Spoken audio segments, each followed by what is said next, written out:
जय हिंद दोस्तों, आज की इस वीडियो में हम आपको बताने वाले हैं कि प्रतिस्थापन विधि से और विलोपन विधि से समीकरण को कैसे हल किया जाता है।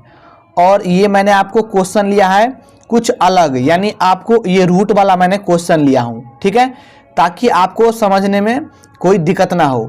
बिना रूट वाला आपने कई प्रश्न बना चुके होंगे, लेकिन ये रूट वाला थोड़ा समझने में प्रॉब्लम होता है। और ये क्वेश्चन मैं कहाँ से लिया हूँ, ये बुक में से है।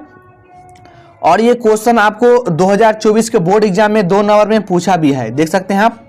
यहाँ पर लिखा है समीकरण युग्म √2x प्लस √3y बराबर 0 तथा √3x माइनस √8y बराबर 0 को प्रतिस्थापन विधि या विलोपन विधि से हल करें। और ये 2 नंबर में पूछा है। तो मैं आपको दिखा दूं कि ये क्वेश्चन आप देख सकते हैं, यह है माध्यमिक स्कूल परीक्षा 2024, ये बोर्ड एग्जाम के फाइनल परीक्षा में पूछा है। तो मैं आपको दोनों विधि से बनाकर दिखाऊंगा, ताकि एग्जाम में आपको कोई भी विधि से पूछे तो आप आसानी से बना सकते हैं। तो पहले मैं आपको विलोपन विधि से बना देते हैं, उसके बाद इसी क्वेश्चन को हम प्रतिस्थापन विधि समझाएंगे, ताकि आपको डाउट क्लियर हो जाए, ठीक है। देखिए, इस प्रकार से आपको 2 समीकरण दे दिया रहेगा। पहले वाले को समीकरण आपको 1 मान लेना है, ठीक है, ध्यान समझिएगा। दूसरे वाले को समीकरण 2 मान लेना है, ठीक।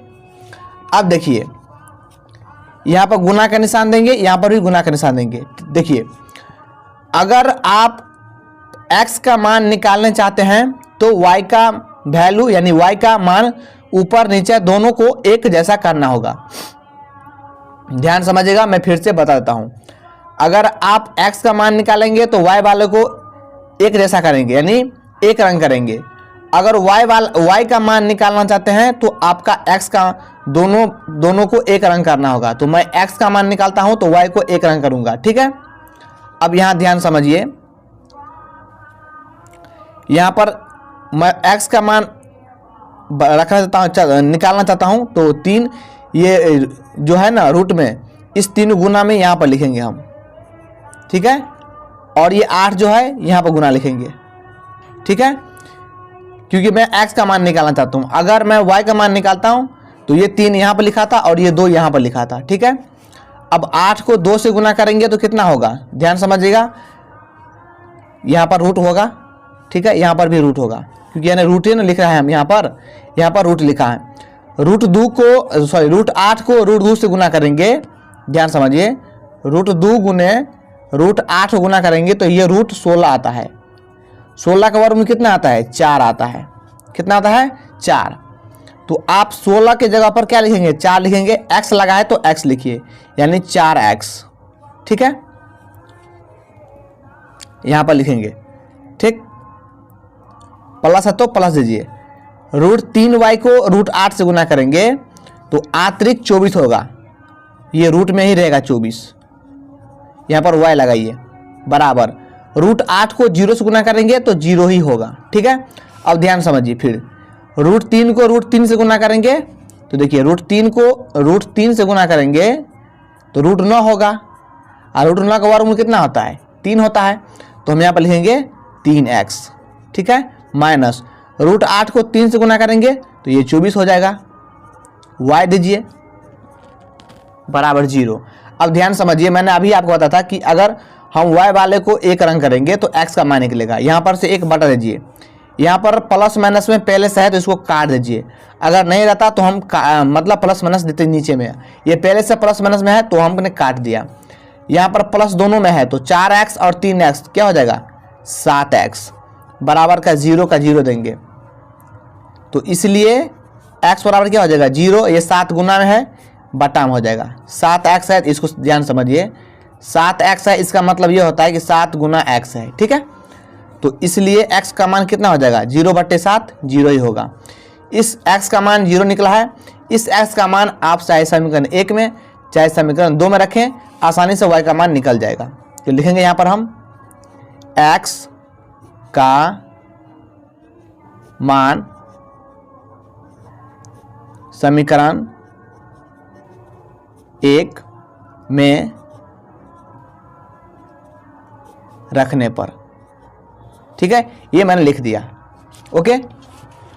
अब ध्यान समझिए, समीकरण 1 कितना है, √2x plus √3y, √2x plus √3y बराबर का 0।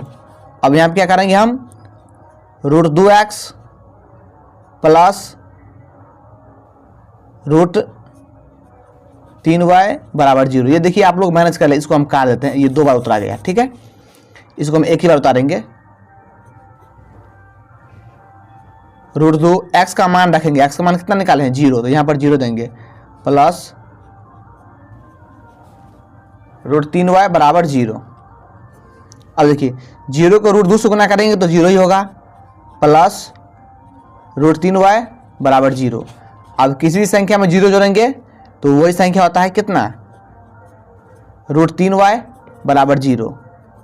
तो y बराबर क्या हो जाएगा 0, ये √3, ये √3y है, इसका मतलब है कि √3 गुना y है, तो √3 गुना है, इधर आके बटा में हो जाएगा। तो आप जानते हैं किसी भी संख्या को 0 से भाग देने पर 0 ही आता, तो यहाँ पर लिख सकते हैं x बराबर 0 और y बराबर 0, ये इसका आंसर हो गया। तो ये आपका विलोपन विधि रहा, ठीक है। अब इन्हीं क्वेश्चन को हम प्रतिस्थापन विधि से बनाते हैं, आप आसानी से देखिए, आपको समझ में आ जाएगा, ठीक है। तो यहाँ पर समीकरण 1 है, समीकरण 2 है, तो यहाँ पर 2 समीकरण दिया हुआ है, आप किसी भी समीकरण 1 से आगे बढ़ सकते हैं। समीकरण 1 से आगे बढ़ेंगे तो समीकरण 1 का जो भी मान निकलेगा उसका मान समीकरण 2 में रखेंगे। अगर 2 से आगे बढ़ते हैं तो 2 का मान जो भी निकलेगा उसका मान 1 में रखेंगे। तो हम समीकरण 1 से आगे बढ़ते हैं, लिखेंगे समीकरण 1 से, ठीक है। समीकरण 1 क्या है, √2x प्लस √3y बराबर 0, ठीक है। अब हम क्या करेंगे, √2x को यहाँ पर रखेंगे, ठीक है। ये √3 प्लस में इधर आके माइनस में हो जाएगा, 0 का वैल्यू कुछ नहीं रहेगा इस तरफ, तो इसलिए x बराबर क्या हो जाएगा, √3y, ये √2 गुना में इधर आके बट्टा में हो जाएगा। ये समीकरण 1 2 था, इसको आप 3 मान लीजिए, ठीक है। आप हिंदी में भी 1 2 लिख सकते हैं, अंकों में भी, ठीक है। ये मैंने रोमन अंक में लिख दिया है, वो तो उसके लिए टेंशन नहीं लीजिए, आप कुछ भी लिख सकते हैं 1 2 3, ठीक है। इस x का मान हम समीकरण आप 2 में रखेंगे, ठीक है। मैंने आपको पहले ही बताया था कि किसी अगर 1 से बढ़ेंगे तो 1 का मान जो भी निकलेगा उसको 2 में रखेंगे, अगर हम 2 से आगे बढ़ते तो उसका मान 1 में रखते, ठीक। तो यहाँ पर लिखेंगे x का मान समीकरण 2 में रखने पर, तो समीकरण 2 क्या है आपका, √3x माइनस √8y बराबर 0 है, ठीक है। अब हम क्या करेंगे, यहाँ पर लिखेंगे √3 गुने x का मान कितना है, यहाँ पर है माइनस √3y बटा √2 बराबर माइनस √8y बराबर 0। ये और का चिन्ह देंगे। अब ध्यान समझिए, 3 को 3 से गुना करेंगे तो ये 9 होगा, 9 का वर्ग √9 होगा, और 9 का वर्ग में कितना होता है 3 होता है, तो ये माइनस का हो जाएगा, यहाँ पर माइनस लगाए तो यहाँ पर देंगे माइनस का 3y, ठीक है, बट्टा √2 माइनस √8y बराबर 0, ठीक है।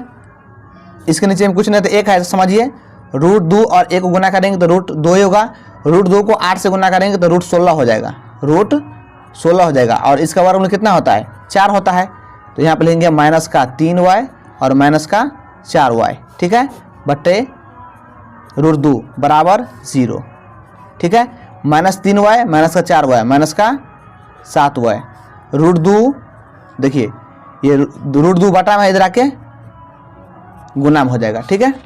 अब क्या करेंगे, यहाँ पर हम माइनस का 7y, 0 को कोई भी संख्या से गुना करते हैं तो 0 ही आता है, हम यहाँ पर लिखेंगे y बराबर 0 बटा ये 7 गुना में जाके माइनस, यहाँ पर गुना में यहाँ पर बटा आ जाएगा, ठीक है। तो इसलिए y बराबर 0 आ जाएगा, ठीक है। तो y का मान निकल चुका है। अब इस y का मान आप समीकरण 3 में रखेंगे, इस 3 में, तो आपको आसानी से निकल जाएगा x का मान। तो हम यहाँ पर लिख देते हैं y का मान समीकरण 3 में रखने पर। तो x बराबर क्या है समीकरण 3 माइनस रूट 3 y बटे रूट 2। तो माइनस का माइनस देंगे, रूट 3 गुने y का मान 0 निकाले हैं बटा रूट 2, ये 0 निकाले हैं, यहाँ पर दे सकते हैं आप, यहाँ पर निकाले हैं y का मान 0। ठीक है, उसके बाद यहाँ पर क्या करेंगे हम, 0 को रूट 3 से गुना करेंगे 0 ही होगा, बटे रूट 2 बराबर भाग देंगे तो 0 ही होगा। तो लिखेंगे x बराबर 0 और y बराबर 0, इसका भी आंसर हो गया। तो आप देख सकते हैं कि हमने आपको प्रतिस्थापन विधि से बनाया था, तो x का मान भी 0 और y का मान भी 0 आया। ठीक है, और हमने आपको विलोपन विधि से बनाया था, यहाँ पर देख सकते हैं विलोपन विधि से बनाए थे, तो उसका भी मान x का मान 0 और y का मान 0 आया। तो ये क्वेश्चन आप लोग नोट कर लीजिएगा ताकि आपको एग्जाम में अगर पूछ दे तो बना दे। ठीक है, वीडियो अच्छा लगा हो तो लाइक करना और चैनल को सब्सक्राइब जरूर करना। मैं आपको एग्जाम के लेवल से और एग्जाम की दृष्टि से बहुत अच्छा तैयारी करूंगा ताकि आपको मैथ में कम से कम 95 मतलब 95 नंबर तक आ जाए आपको। ठीक है, तो मिलते हैं अगली वीडियो में, तब तक जय हिंद।